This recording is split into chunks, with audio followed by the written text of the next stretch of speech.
An experience, a finite journey with a lingering essence. Birth. Like a raindrop forming from the vast ocean, we emerge into individual existence, unique and separate. Old age, sickness, and pain. These can be seen as the weathering and changes we undergo during our time, much like currents and tides shape the water. These experiences are part of our individual journey within the larger human experience. Death. This is the point where our individual physical form ceases, the raindrop falling back into the larger body of water. Soul's continuation. The belief in a soul continuing to a new existence echoes the water returning to the ocean, not disappearing, but transitioning into a different form. The essence, the water, remains, just in a new state. The ocean and rain, a cycle of transformation. Ocean water represents the vast, interconnected source of all life, the collective from which individual experiences arise.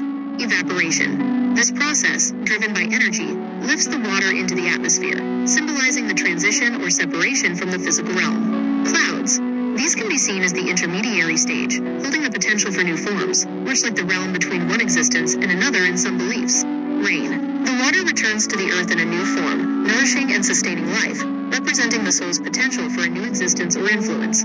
Return to the ocean. The rainwater eventually flows back into rivers and streams, ultimately returning to the ocean, emphasizing the cyclical nature and the interconnectedness of all things. Comparing the two journeys, the beauty of your analogy lies in highlighting the following. Transformation, not annihilation. Both the human experience and the water cycle involve transformation rather than complete disappearance. The individual form changes, but the underlying essence persists. Interconnectedness.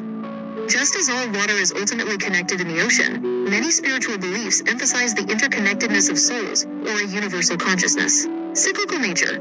Both journeys suggest a cyclical process. Life to death to new life, or existence, and ocean to rain to ocean. Individual experience within a larger whole. The individual raindrop has its own unique journey, just as each human life is distinct, yet both are part of a larger continuous process. It's a comforting thought that just as water is constantly being recycled and taking on new forms, perhaps our essence also undergoes a similar transformative journey. Thanks for sharing such